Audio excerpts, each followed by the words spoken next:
देख रहे हैं डीटीवी भारत और मैं हूं आपके साथ निर्भय किशोर। तो आज दिन भर की तमाम बड़ी खबरों पर चर्चा भी करेंगे, बात झारखंड की भी करेंगे, लेकिन उससे पहले देखते हैं अब तक की सुर्खियां।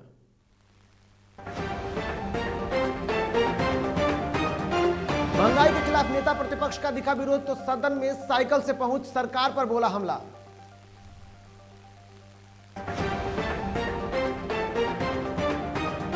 विपक्ष ने शराबबंदी पर उठाया सवाल तो सत्ता पक्ष के नेताओं ने दिया जवाब। बिहार में पूरी तरीके से लागू है शराबबंदी।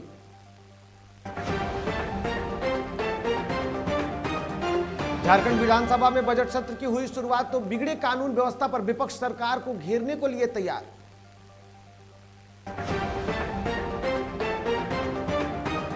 और चुनाव आयोग ने की बंगाल के साथ ही देश के 4 राज्यों के लिए चुनाव का ऐलान। तो बंगाल में मतदान के लिए 8 चरण है तय।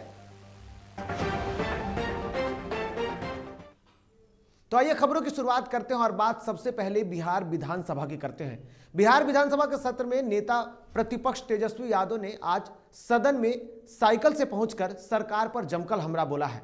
इस दौरान तेजस्वी यादव ने पेट्रोल, डीजल और गैस में हो रही लगातार वृद्धि को लेकर नीतीश सरकार को घेरते हुए कहा कि पहले महंगाई डायन थी लेकिन अब भौजाई हो गई है। नजर आती थी, अब जो है भौजाई नजर आ रही है। गरीब, किसान, मजदूर, आम जनता, अरे मेरा काम जो कॉमन मैन है, भारत सरकार ने, बिहार सरकार ने कमर तोड़ दिया। पक्का तेल के, पेट्रोल, डीजल, गैस सिलेंडर सब में जिस प्रकार से बढ़ोतरी की गई, लोगों का घर चलाना जो है वो मुश्किल हो गया। सेंचुरी जो है वो मार दिया गया है पेट्रोल के दाम में। तो जिस प्रकार से बेहताशा वृद्धि हुई है, इसके खिलाफ हम लोग की मांग है कि सरकार जो है, जब कच्ची तेल का दाम प्रति बैरल जब इंटरनेशनल मार्केट में कम हो रहा है, तो कम से कम जो है महंगाई क्यों हो रही है, क्यों बढ़ाया जा रहा है। और नीतीश कुमार जी ने तो अलग से और टैक्स ठोक दिया, पेट्रोल का हो, डीजल का हो। जब हम लोग इस पे सदन में बोलते हैं, सदन के बाहर बोलते हैं, तो सरकार की कोई प्रतिक्रिया नहीं आती है, उनको कोई जानकारी नहीं होता है। और जब बोलते भी हैं तो वो बोलते हैं कि कच्ची तेल का दाम जो है बढ़ा हुआ है। इंटरनेशनल मार्केट तय कहता है भैया आप गलत साख देते हैं, झूठी बात करते हैं। वहीं बिहार विधानसभा के बजट सत्र का आज 6ठा दिन था। विधानसभा के बजट सत्र के शुरू होने से पहले राजद के विधायक भाई वीरेंद्र ने नीतीश कुमार पर कोरोना के नाम पर खर्च किए गए रुपए को लेकर घेरने का काम किया। इस दौरान भाई वीरेंद्र ने साफ तौर पर कहा कि कोरोना के नाम पर विधायकों से जो रुपए लिए गए उसमें भी भारी घोटाला हुआ है। सरकार ने कोरोना संक्रमित के जांच के नाम पर रुपए लूटने का काम किया है।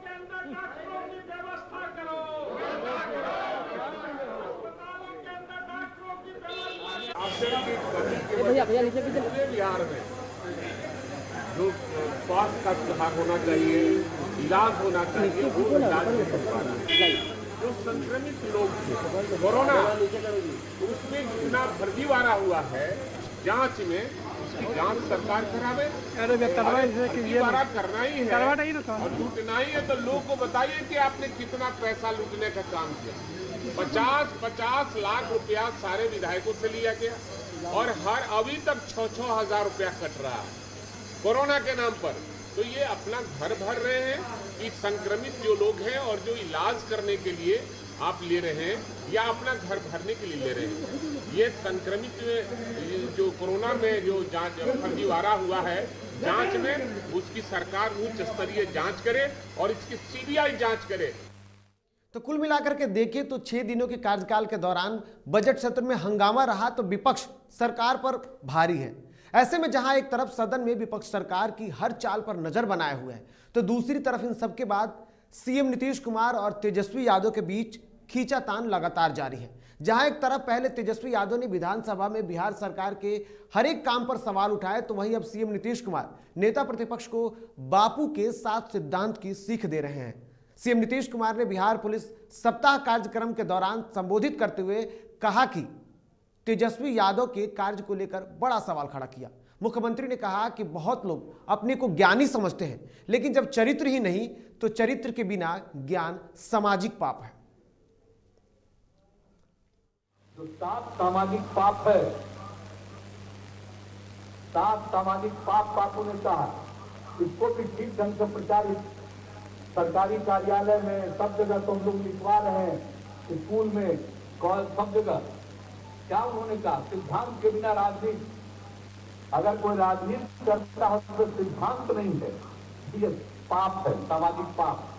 काम के बिना धन, मैंने काम करके ना धन इकट्ठा करिएगा, घुसखोरी करके धन लीजिएगा, बाएं दाएं करके धन प्राप्त करिएगा, तो काम के बिना धन, बापू ने कहा कि ये सामाजिक पाप है। विवेक के बिना सुख, बहुत लोगों को लगता है कि हम सुख में है, प्लीजर विदाउट कॉन्सेंस। तो अगर विवेक नहीं है, विवेकशील नहीं है, तो आपके सुख का क्या मतलब? चरित्र के बिना ज्ञान, बहुत लोग अपने को ज्ञानी समझते हैं, लेकिन अगर वो चरित्रवान नहीं है तो चरित्र के बिना ज्ञान सामाजिक पाप है। बहुत ऐसे ऐसे लोग तो आजकल सबसे ज्यादा ना लिखते रहते हैं, अब क्या क्या लिखते रहते हैं, सब जो काम हम लोग करते हैं तो अपने को समझते हैं कि हम लिखते हैं तो बड़ा भारी ज्ञानी है, और लिखते हैं गड़बड़। आप बताइए, ये कोई स्वार्थ है? शराबबंदी ये लोगों के हित में है, लोगों की रक्षा करना, तो ये सब काम करते हैं, उस पर भी कुछ से कुछ लिखना। तो आप समझ लीजिए बापू ने क्या कहा। याद करिए, हम आप तो जाने वाले हैं, सब कोई आया है तो सब जाएगा।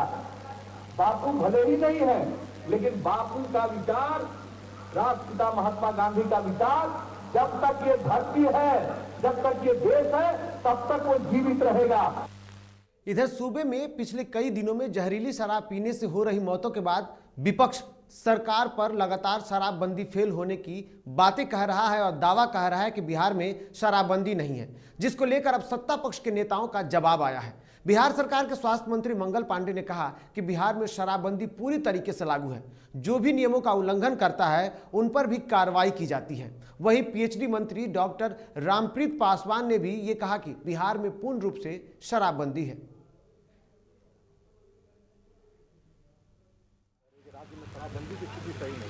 नहीं, देखिए, ये एक पार्टियों ने मिलके सदन के अंदर यह संकल्प लिया है और सभी पार्टियों की सहमति से राज्य में शराबबंदी का कानून लागू किया गया और शराबबंदी पूरी तरीके से राज्य में लागू है।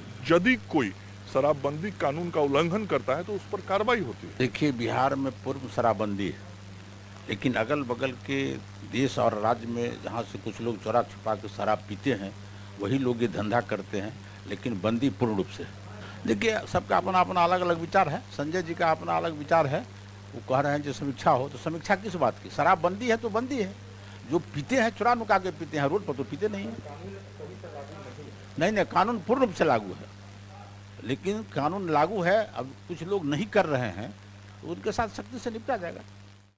इधर प्रदेश में सुशासनित सरकार का दावा करने वाली नीतीश सरकार मानो फेल है, तभी तो आए दिन अपराधियों का बोलबाला बढ़ता जा रहा है। ऐसे में बिहार के सीतामढ़ी में सीमेंट व्यवसायी की हत्या के बाद बेखौफ अपराधियों की धमकी भरे पर्चे से भयभीत जिले के व्यवसायियों का गुस्सा भड़क चुका है। यहां घटना के विरोध और पुलिस की निष्क्रियता के कारण नाराज व्यवसायी संघ ने शहर की सभी दुकानों को बंद कर सड़क पर प्रदर्शन किया।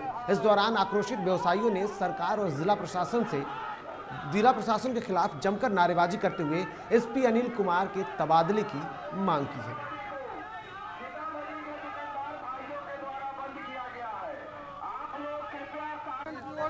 ये बंदी का आह्वान किया गया है। जिला प्रशासन के आरक्षी अधीक्षक का जब तक तबादला नहीं होगा, हम लोग चरणबद्ध इस बार आंदोलन करने के लिए मजबूर हैं और हम लोग आंदोलन करेंगे। और हम लोग माननीय आईजी साहब कल आए थे, दुख की बात है वो अपने एसआई से मिल करके गए, लेकिन हमारे एसआई के यहाँ उनको आना मुनासिब नहीं समझे। हम माननीय डीजीपी से मांग करते हैं, माननीय मुख्यमंत्री से मांग करते हैं कि ऐसे निकम्मा आरक्षी अधीक्षक का तबादला 24 घंटे के अंदर में करे, अन्यथा ये चरणबद्ध आंदोलन व्यवसायियों का चालू रहेगा। इधर पटना सिटी के अगमकुआं थाना की पुलिस ने विभिन्न कांडों में संलिप्त 4 बदमाशों को गिरफ्तार किया है, जिसकी जानकारी देते हुए अगमकुआं थानाध्यक्ष अभिजीत कुमार ने बताया कि गुप्त सूचना के आधार पर कार्रवाई करते हुए हाउसिंग कॉलोनी से देशी पिस्टल के साथ गिरफ्तार किया गया एक आरोपी, वही बाइक चोर गिरोह के 2 आरोपी के साथ ही नालंदा निवासी कंचन चौहान को पुलिस ने गिरफ्तार किया है, जो पिछले 6 महीने से पत्नी की हत्या कर फरार चल रहा था।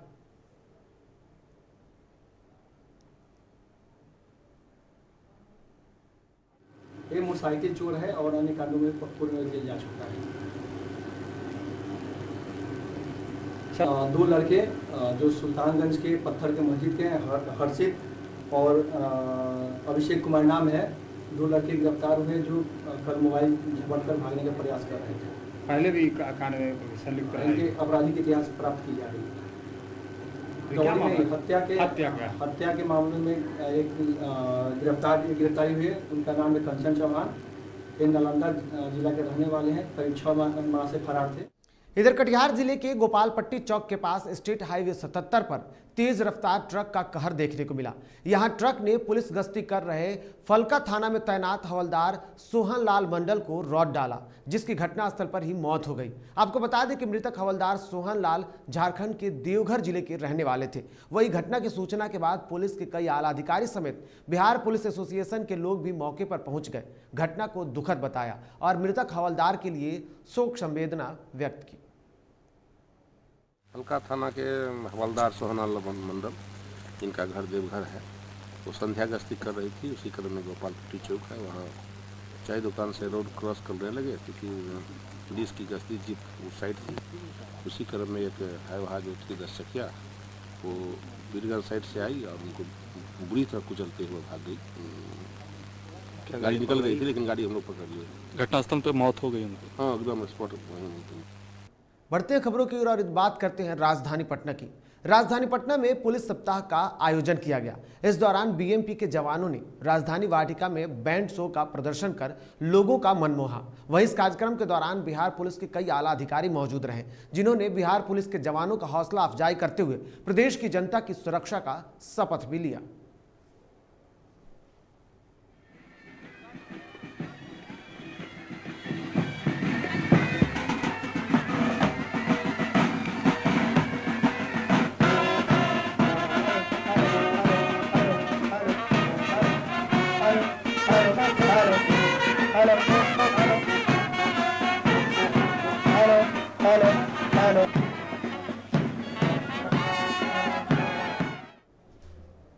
अब बात झारखंड की करते हैं, जहां एक तरफ बिहार विधानसभा का बजट सत्र चल रहा है तो वहीं दूसरी तरफ शुक्रवार से झारखंड विधानसभा में वित्तीय वर्ष 2021-22 के लिए बजट सत्र की शुरुआत हुई है, जिसमें 3 मार्च को झारखंड का बजट पेश किया जाएगा। वहीं आज से शुरू हुए इस बजट सत्र के पहले दिन राज्यपाल द्रौपदी मुर्मू के बजट अभिभाषण के बाद बजट सत्र की शुरुआत हुई तो राज्यपाल द्रौपदी मुर्मू ने अपने 44 मिनट के अभिभाषण में सरकार की योजनाओं और कार्यों की तारीफ की। वहीं सदन के दौरान मुख्यमंत्री हेमंत सोरेन के साथ कई नेताओं ने सदन में शोक संवेदना भी व्यक्त की। प्रतिफल है कि कोरोना जैसे वैश्विक महामारी के इस विकट दौर में भी हमारी सरकार ने जनहित में कई ऐसे निर्णय लिए जो अन्य राज्यों के लिए प्रदर्शक बने एवं इसकी सर्वोत्तर प्रशंसा हुई। हमारी सरकार ने राज्य के हर वर्ग एवं क्षेत्र का सर्वांगीण विकास करते हुए राज्य को समृद्धि के पथ पर आगे ले जाने का दृढ़ संकल्प किया है। जनता की जिन आकांक्षाओं एवं अभिलाषों को पूरा करने के लिए राज्य का गठन हुआ, उनकी प्राप्ति के लिए सरकार पूरी मनोयोग से प्रयास। 1995 से 2000 तक मांडर विधानसभा क्षेत्र के झारखंड मुक्ति मोर्चा के पूर्व विधायक विश्वनाथ भगत जी का भी निधन इसी बीच हुआ। खगड़िया के पूर्व सांसद कामेश्वर प्रसाद शंभू जी का भी निधन हुआ। बिहार सरकार के पूर्व मंत्री गणेश प्रसाद यादव जी का भी निधन हुआ। केंद्र शासित प्रदेश दादर और नागर हवेली से 7 बार सांसद रहे मोहन टेलकर जी का निधन 22 फरवरी 2021 को हो गया। कांग्रेस के वरिष्ठ नेता एवं रांची के पूर्व विधायक देवदत्त साहू जी का की निधन हुआ। बंगाल फिल्मों के प्रख्यात नेत्री सौमित्र चटर्जी का भी निधन हुआ। संथाली भाषा और संस्कृति के संवाहक पद्मश्री प्रोफेसर दिगंबर हांसदा जी भी हमारे बीच नहीं रहे। स्वर्गीय हांसदा आदिवासी जनजाति भाषाओं से में मिलावट एवं विकासशील बनाने के फिराक में आदिवासी समुदाय के जीवन शैली। वहीं जहां एक तरफ सोरेन सरकार अपने मुद्दे को लेकर विपक्ष को जवाब देने के लिए तैयारी में है, तो दूसरी तरफ विपक्ष भी सरकार को घेरने की पूरी कोशिश में है, जिसकी जानकारी देते हुए धनबाद विधायक राज सिन्हा ने सरकार पर आरोप लगाते हुए कहा कि कानून के मुद्दे पर सोरेन सरकार पूरी तरीके से विफल है। वही विकास के मुद्दे पर बोला कि हेमंत सोरेन सरकार ने कुछ नहीं किया है, बल्कि रघुवर दास के काम को ही अपना काम बता रही है। सरकार तो चैन की बंसी बजा रही है, केवल झूठा घोषणा करना। आज राज्यपाल का अभिभाषण जो है उसको बिल्कुल झूठ का पुलिंदा है। सारे रघुवर दास जी के सरकार के समय जो काम हुआ उसको क्रेडिट अपना ले रहे हैं, तो कोई उम्मीद नहीं है। और चाहे वो बेरोजगारी हो, चाहे गिरती हुई कानून व्यवस्था हो, राज्य की सरकार को कोई मतलब नहीं है। आपकी पार्टी किस तरीके से सदन के अंदर बातचीत करेगी, किस तरीके? नहीं, हम रखेंगे इस बात को, और लेकिन यह सरकार कितना बात सुनने वाली है, इस बात का अंदाजा इसी से लगाया जा सकता है।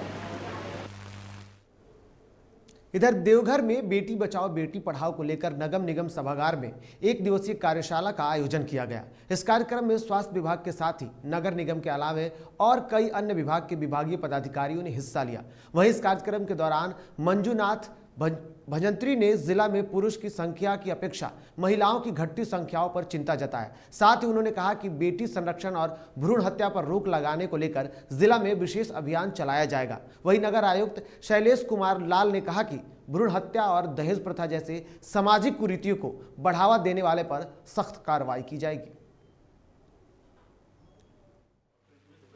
और जहाँ तक देवघर जिले का प्रश्न है, यहाँ जो सेक्स रेशियो वो काफ़ी अलार्मिंग है। एक समग्र प्रयास से सामाजिक मुहिम और जागरूकता पैदा करते हुए, और साथ ही साथ ये जो लिंग पहचान और जो भ्रूण हत्या वाली बात जो आती है, जो मामले आते हैं, इन पर पूरी तरह से कठोर कार्रवाई करते हुए। इससे ये है कि मतलब लिंग अनुपात जो लास्ट 5 साल में जो घटी हुई है, तो उसको ठीक करने के लिए हम लोगों ने PCPNDT का एक वर्कशॉप पूरा जिला स्तरीय सभी पदाधिकारियों और IMA के डॉक्टर्स और अन्य लोगों के साथ हम लोगों ने किया है। तो इसके अंतर्गत हम लोगों ने PCPNDT की जानकारी दी है, और जितने भी यहाँ अभी अल्ट्रासोनोग्राफी जो चलते हैं वो प्रॉपर एक नियम के अनुसार चले। और इधर झारखंड के गिरिडीह में जंगली हाथियों का उत्पात लगातार जारी है। इसी बीच जंगली हाथियों ने बीते शाम बुजुर्ग की कुचलकर जान ले ली। वहीं मृतक की पहचान मुफस्सिल थाना क्षेत्र के सिद्धवरिया पंचायत के सरकाबाद गांव के निवासी के रूप में हुई है। जानकारी के मुताबिक मृतक जंगल से जड़ी बूटी लाकर अपने परिवार का भरण पोषण किया करता था, और वह जड़ी बूटी लाने बराकर नदी के किनारे गया हुआ था। वहीं जंगली हाथियों ने उसे अपने चपेटे में ले लिया और कुचलकर उसकी जान ले ली। इसके बाद हाथी ने पास के गांव में पहुंचकर लोगों के घर तोड़ दिए और क्षति भी पहुंचाई।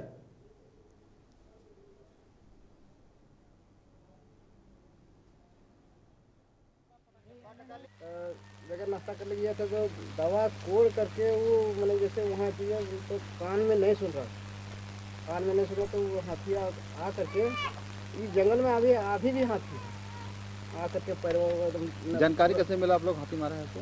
यानी रात को हम लोग को खबर हुआ, इन लोग दिन से खोज रहा है, मिल रहा है। कब जानकारी मिला आप लोग को मार दिया? अभी थोड़ा देर पहले, अपने आधा एक घंटा पहले।